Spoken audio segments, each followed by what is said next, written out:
Can we clarify what does the missing, I call it the missing 10% mean for the caravan park? And if you can't clarify it now, can you include it in your discussions when you do address the topic? It just appears that it's still up for grabs. I am correct. Well, sorry, I can address it at the end of your presentation. That's it. Okay, right. I think the point would be made. It's ultimately up to the board. I think it was envisaged at the time that even though the 10% doesn't have a defined sort of period, it could be sort of reduction on all boundaries. It could be a reduction on one or the other. I think the intention was to try and see at least the motivation of the stated policy of the Takapuna Beach Reserve Management Plan to have at least increased access to open unencumbered space was intended. So I think the proposal would be, or at least some of us would be of the view that that area should be incorporated into the existing open space there. But there may be members who would rather have that reincorporated back into the holiday park. Going back to the point that was sort of made by an earlier presenter, someone did suggest that we should even go as far as, I think the suggestion was back to the 2003 boundaries of the campground, which would see about a third increase. But I don't know what the appetite would be for members for that. It's a matter that we'll need to discuss and come back to, I guess. But, I mean, in terms of it being up for grabs, I'm not entirely sure how to answer that. There are applications made for various different activities on our reserves every day, whether that be the Lake House or the Milford Rowing Club, which we had, North Shore Rowing Club, which we had a couple of months ago, or any other sort of building of that nature or club of that nature. I think the public know what it means, but... Yeah, sure. Question from Member O'Connor.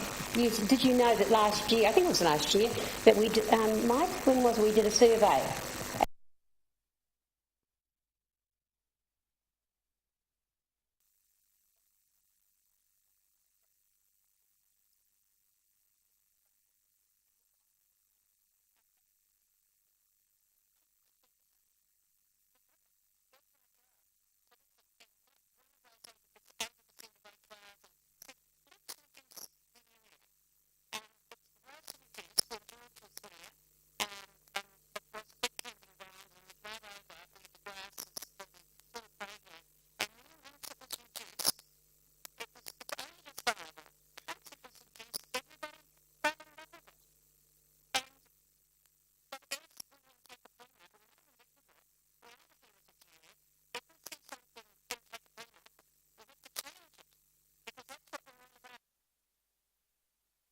Things alone. But you're from Devonport, I understand, from Devonport Heritage. Well, I wish we had a bit of heritage in Takapuna. We could do with it. Very good. Member Gillen, did you have a question as well? Well, I was just going to comment that no wonder there's confusion, because the 2012 application was for 215 square metres of hard stand and waka ama at 275 square metres. Then it went up to 550, then 650, and now currently 750 plus 350 for waka ama, without any justification for the change in size. So, Mr. Chair, I'm not surprised that there is some real apprehension in the community over the size of that 10% and what it may or may not include. Yeah, I think that there's been a lot of numbers that have been sort of confusingly put out there as well. So that probably doesn't help either. But all the same, I'm happy to move receipt. Seconded, Member Hale got in there first. It's like an auctioneer. All those in favour? Contrary, carried. Thank you, Trish. Now, sorry, members, when I said before that that's the last presenter for public forum, I meant on this issue. We do now have Richard Hursthouse. I did see him standing around. Oh, there, Richard. On the notices of motion in the name of the Deputy Chair, in particular the one in relation, well actually, Richard, I haven't double checked this with you, is it both of the notices of motion, or is it Lake Pupuki, or is it...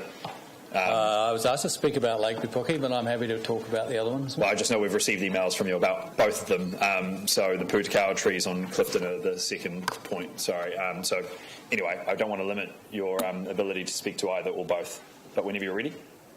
Right, thanks. First of all, I'd like to use this opportunity to thank the board for the grants that we've received. Centennial Park Bush Society with my that hat on. That's much appreciated for Greville Reserve and for Campbell's Bay School. It's a drop in the ocean compared to what you've spent at Greville Reserve on other things, but it's still very much appreciated. The Pupuki thing has been going on for a month now. It's day 27 today. So it was first notified to Council on the Wednesday, the 22nd of June, and this was a wild day in Auckland. And I understand somebody had a look at the lake and didn't notice anything in particular. And then the following day, I understand, was DHB tell us that's when they were notified. So we lost a night there. It could have been earlier had it been attended to faster, perhaps. And we've got photos. You've got photos in your agenda from the 23rd, showing a slick of oil extending from North Shore Hospital right across to the other side of the lake. And that there's another photo from the next day as well. So the booms went up the next day on Friday, I understand, and signs were up then, and 2 sick swans were taken to Sylvia Durant on that day, and they survived, I'm told, by Sylvia. We have photos of dock workers on the Sunday. I spent most of the Friday morning trying to get some action out of council in terms of bird rescue.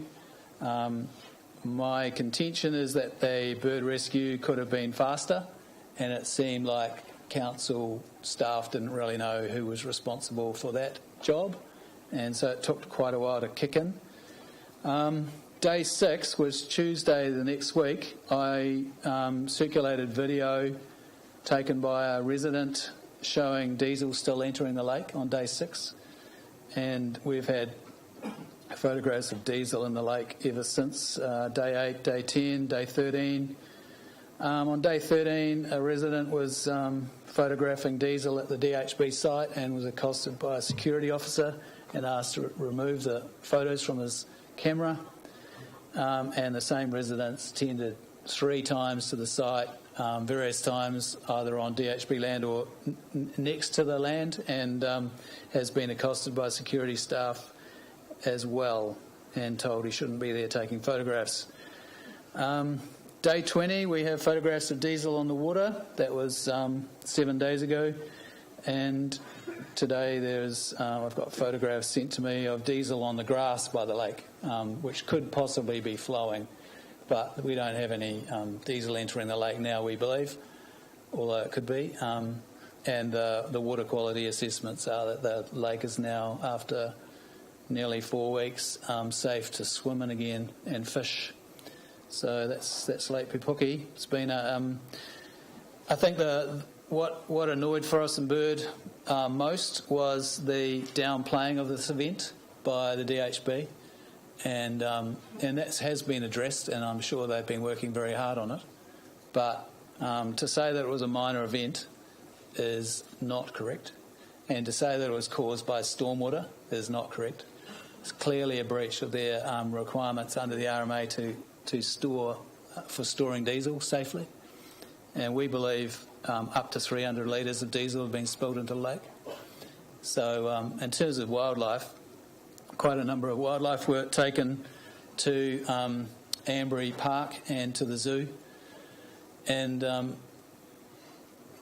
most of those have survived. Some of them have been euthanized because of other reasons. One of them was lead poisoning, and that is something that needs to be addressed, the issue of lead poisoning of birds at Lake Pupuki, thought to be due to sinkers, maybe, lead sinkers. And the other issue, the other bird story was 2 coots, which are native birds, were taken to Sylvia Durant and died as a result of their oil ingestion. Yeah, so that's basically the story. I know that some of the DHB staff are here, but... Yeah, We've got the DHB listed to speak next, I think.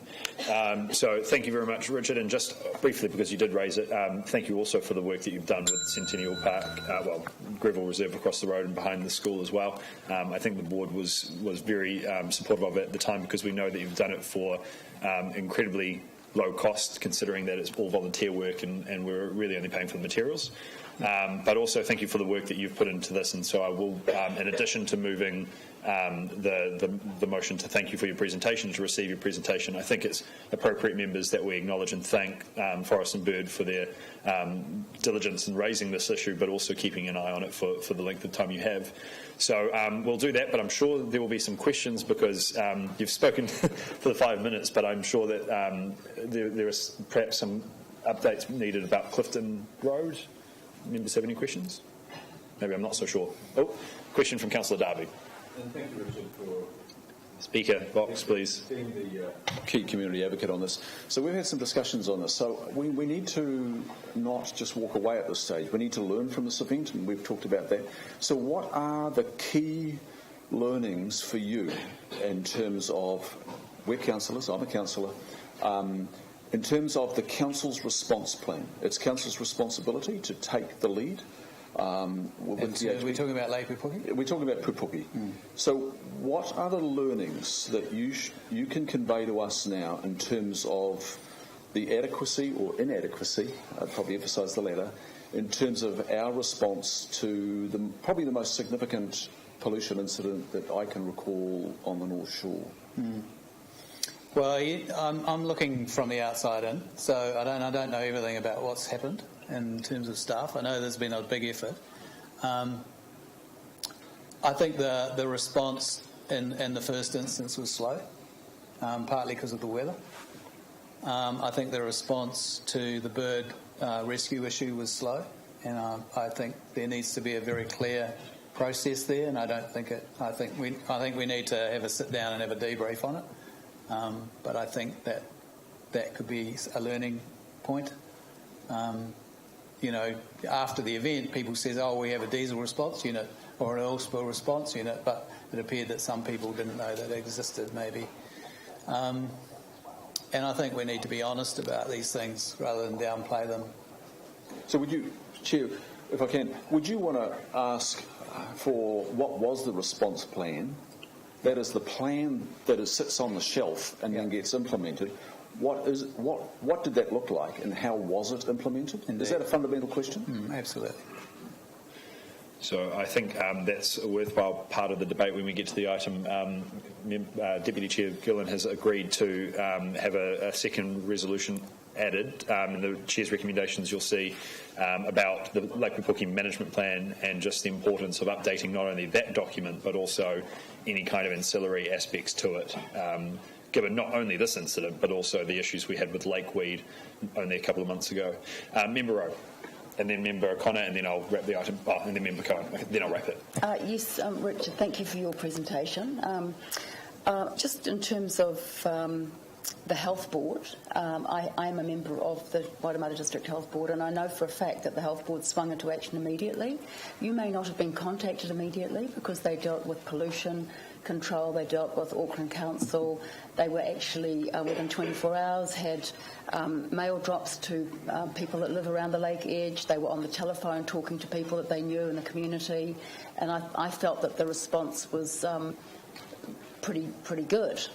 So I was interested in your comments there, and I know that certainly health and safety is a key issue for any health board. We're going to have a presentation from them anyway, so I'll look forward to that. But I just wanted to share with you that things were taken very seriously and things happened quickly, as far as I know. Yeah. Okay. Okay. So the first letter that went to the neighbourhood basically said that they thought it was a relatively minor event, and then it was caused by the stormwater event, and both of those were incorrect. Very good. Not very good, but I think thank you for the response. Member O'Connor and then Member Cohen. Thank you very much. Now, I thank you very much for being involved with both the lake and the Putakawas, which have been very frustrating. Now, I wondered if your local Member of Parliament, the Minister for Conservation, has been in touch with you. I've met with the Minister of Conservation about protection of coastal Pūhitakawa, because there is currently a gap in the legislation where unless a tree is in an SEA or listed, it's not protected along the coast. And to my knowledge, she's not done anything about that. She had the opportunity to put some legislation before Parliament to secure those trees. And so we have lost large Pūhitakawa along the coast as a result of inaction there. And would you not agree that all we've really got in our heritage are the Pūhitakawa trees on the coast? It's always dangerous, Member, when you start a question with would you not agree? If you would not agree, I'm turning it into a question. That is our heritage. When we come back from trips and we go around on the coast in our yachts, and we see the Pūhitakawa tree, which are being legally, they can all be just demolished, including the ones coming over in Northcote. I agree. The coastal Pūhitakawa in Auckland are a very, very special asset to the community, and but they're not the only environmental asset. They're a very important one, though. Very good. Members, I'm not going to say that there should be strictly open questions, but it's better when we're asking questions of public forum speakers for them to be open questions rather than do you not agree. Member Cohen, finally, and then we'll move on. That's fine. Just on the general condition of Lake Pupuki, I mean, if you go back 100 years ago, not that I was there at that time,